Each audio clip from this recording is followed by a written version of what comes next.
నమస్తే. దక్షిణ బస్తర్ ప్రాంతంలో భద్రతా బలగాలు ఆపరేషన్ కుంబింగ్ చాలా తీవ్ర స్థాయిలో చేస్తున్నారు. మనకు పేపర్‌లో కూడా వచ్చింది. ఆఖరి యుద్ధానికి సిద్ధమైందంట. ఇప్పటికే చాలామంది వందల మంది మావోయిస్టులు లొంగిపోయారు. ఒక 3 రోజుల క్రితమే డీజీపీ శివధర్ రెడ్డి ముందు 41 మంది మావోయిస్టులు లొంగిపోయారు. అందులో మన తెలంగాణకు సంబంధించిన వాళ్ళు ఇద్దరు. ఎర్రగొల్ల రవి, ఇంకో వ్యక్తి ప్రభంజన్. అయితే ఒక వార్త కూడా వచ్చింది. ఆ బస్తర్ ప్రాంతంలో ఆఖరి యుద్ధానికి సిద్ధమైనట్ట. ఇంక దాదాపు నేషనల్ పార్కు కాలైంది, అబుజుమడ్ కాలైంది, దక్షిణ బస్తర్ కాలైంది, తర్వాత కర్రెగుట్టలు కూడా దాదాపు కాలైపోయినాయి.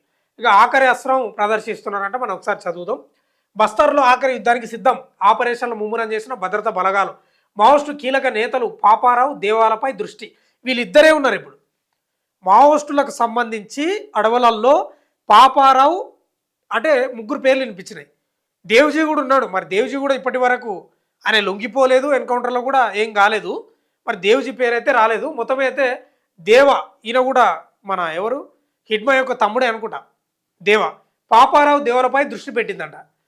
వచ్చే ఏడాది మార్చి 31 నాటికి వామపక్ష తీవ్రవాదాన్ని సమూలంగా నిర్మూలించే లక్ష్యంతో కేంద్రం ముందుకు సాగుతుంది.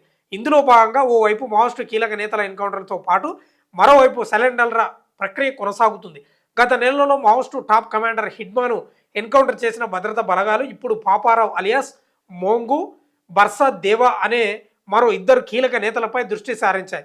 వీరిద్దరు నిషేధిత సిపిఐ పార్టీ కేంద్ర కమిటీలో సభ్యులు కానప్పటికీ వారి లోతైన స్థానిక సంబంధాలు ఛత్తీస్గఢ్, దక్షిణ బస్తర్ ఇక్కడ ఇప్పటికీ సుమారు 150 మంది సాయుధ క్యాడర్ ఉన్నట్లు అంచనంట. బస్తర్లోని విశాలమైన ప్రాంతాలపై ఉన్న పట్టు వారి ఇద్దరిని భద్రతా బలగాల మోస్ట్ వాంటెడ్ జాబితాలో చేర్చాయి. 48 ఏళ్ల బర్సా దేవ మావోయిస్టు పార్టీ కీలకమైన గెరిల్లా బెటాలియన్కు నాయకత్వం వహిస్తున్నాడంట. ఆయన సుక్మా జిల్లాలోని హెడ్మా స్వగ్రామం పువర్తికి చెందిన వ్యక్తే కావడం గమనార్హం. అయితే ఈ బర్సా దేవ ఉన్నాడు కదా, బర్సా దేవ తల్లి, హిడ్మా తల్లి ఇద్దరు అక్క చెల్లెలు. అంటే వీళ్ళు అన్నదమ్ములు అవుతారు. 57 ఏళ్ల పాపారావు సుక్మా జిల్లాలోని కిష్టారానికి చెందిన గిరిజనుడు. వీరిద్దరు మావోయిస్టుల ప్రధాన కేంద్రమైన దక్షిణ బస్తర్కు ఇన్ఛార్జీలుగా ఉన్నారు. బర్సా దేవ నేతృత్వంలోని the people's liberation guerrilla army battalion ఒక్కటే ఇంకా క్రియాశీలకంగా ఉందని బస్తర్ ఐజీపీ సుందర్రాజ్ వెల్లడించారు. భద్రతా బలగాలు ఇప్పుడు పాపారావు దేవాలను గుర్తించేందుకు ఆపరేషన్లు ముమ్మరం చేశారు. అంటే దాదాపుగా మావోయిస్టులకు సంబంధించి చాలామంది పెద్ద తలకాయలు, చాలామంది ఎన్కౌంటర్లు చనిపోయారు, చాలామంది లొంగిపోయారు, మనకు తెలుసు.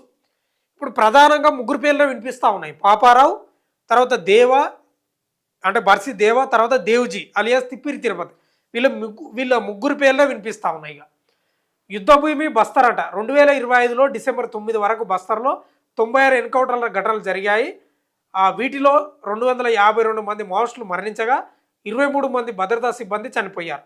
బస్తర్ రీజియన్ ఏళ్లుగా ఎంతటి యుద్ధ భూమిగా కొనసాగుతుందో దీన్ని బట్టి అర్థం చేసుకోవచ్చు. భద్రతా బలగాల ఎన్కౌంటర్లో చనిపోయిన వారిలో CPI chief Nambala Keshavarao alias బసవరాజుతో పాటు మరో ముగ్గురు కేంద్ర కమిటీ సభ్యులు కూడా ఉన్నారు. కాగా ఇదే సమయంలో పోలీస్ ఇన్ఫార్మర్ల నెపంతో ఈ ఏడాదిలో మావోయిస్టులు 46 మంది పౌరులను చంపేశారు. దేశంలో మావోయిస్టు ప్రభావిత జిల్లాల సంఖ్య గణనీయంగా తగ్గుతుంది.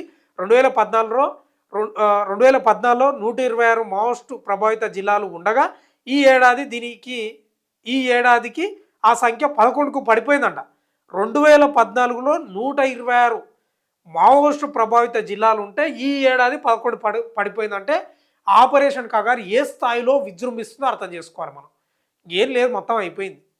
ఇంకా ఉన్న మావోయిస్టులు కూడా లొంగిపోతేనే బెటర్. ఎందుకంటే కేంద్రం చాలా సీరియస్ ఉంది, మామూలుగా లేదు. చాలా మటుకు జరిగినాయి ఆపరేషన్లు గతంలో కూడా, కానీ ఈ స్థాయిలో ఆపరేషన్ కగారు అనేది జరగలే.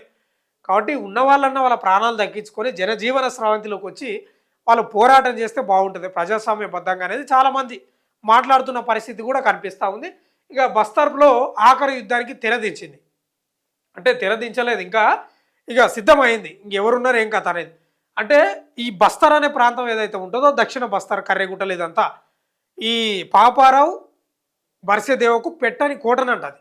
ఇక వీళ్ళిద్దరిని పట్టుకుంటే, లేకపోతే ఇక వాళ్ళ భాషలో చెప్పాలంటే చంపేస్తే దాదాపు మావోయిస్టు ఉద్యమం కథమైపోయినట్లు అనేది ప్రధానంగా భావిస్తూ ఉన్నారు. ఏదేమైనా మావోయిస్టు పార్టీ ఇక కొన ఊపిరితో కొట్టుమిట్టాడుతున్నట్లే కనిపిస్తూ ఉంది. ఓవైపు లొంగుబాట్లతో, ఓవైపు ఎన్కౌంటర్తో. చూద్దాం ఏం జరుగుతుందో. మొత్తమే అయితే కీలక నేతలపై దృష్టి పెట్టింది. మరి వాళ్ళు సజీవంగా దొరుకుతారా, ఎన్కౌంటర్లా ఏమన్నా జరుగుతుందా ఇక చూడాలా ఆ వార్త. చూస్తూనే ఉండండి మన తొలి వెలుగు.